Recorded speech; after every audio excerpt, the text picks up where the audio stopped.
People often ask me how I do so much stuff and they assume that I never stop.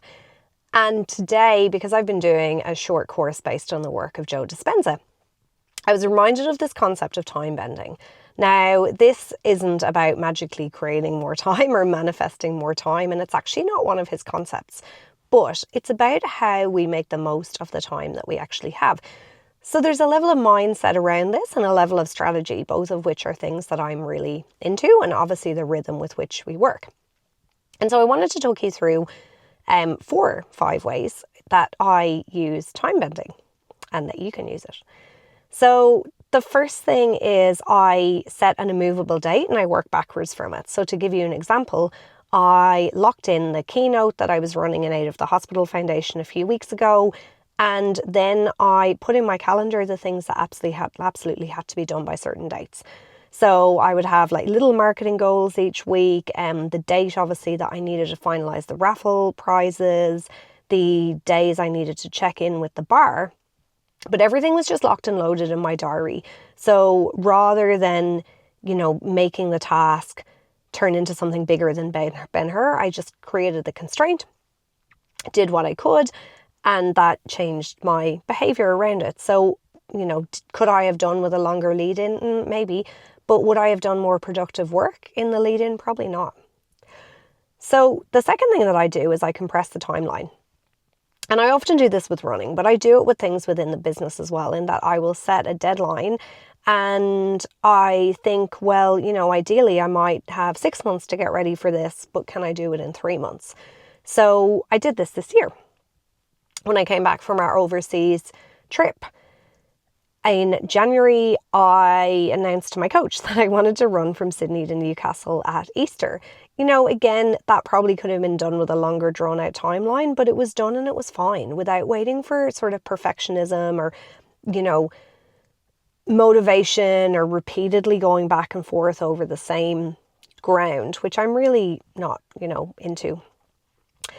The third thing I do is I try not to multitask, but I do stack experiences. So rather than just stacking task upon task upon task, I'll combine travel with speaking, with Rotary, with leadership development, with actual deep focused blocks of work. I get so much work done on a plane or in an airport. I'll combine running with my really good thinking time and sometimes with content creation, but actually not all that often. Or I combine adventure with story building and leadership lesson building. So thinking about these blocks of chronological time as focused work and what's really going to be of value is so important. Now, the fourth thing I do, and this feeds into my Endures framework and the idea of recovery, refocus, and reset, but I use this way of intensity and recovery rather than looking for every day to be the same. Now, this might not work for everybody. Some people love having the same routine every day, but I don't go, how do I operate at 100% all of the time? I go, what do I need to do? Where do I need to time block that? How do I compress what that needs to be? How do I work really, really hard with focus and momentum on that thing? Because I know that in 3 hours I can achieve a lot and, I can have a really unproductive 10-hour day. So that's really, really important to me. And then the final thing that I do is I actually manufacture memorable time. So I spoke the other day about our dog on the podcast. I am very intentional right now about taking her on little adventures and, filming those adventures and things like that. So I actually don't wonder where time went to, but I'm creating these memory markers. And I try to do this with so many things through doing memorable things, travel and so on. And you need to find those memorable things that have meaning to you, right? So the danger of time bending is if we constantly compress time too much so we fill every ounce of our time, we don't actually put in place those times that we recover, refocus, reset.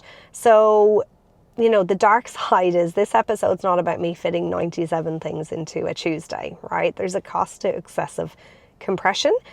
You don't actually get time to process experiences, which is really important. You don't want everything to serve a purpose. Every run doesn't need to be filmed or provide content or, be about influencing or even be the most amazing run you've ever had, right? Every dinner doesn't need to be a networking dinner. So we don't want this efficiency to turn into this inability to tolerate doing nothing. So spending time is about, doing the things that matter, but not just filling time because it exists. So a challenge I have for you is just to look at something that you say you want to do one day and maybe give it a date and think, what would have to change for this to happen in the time I've allocated to it? Thanks for joining me, and I'll see you tomorrow for more from Endures.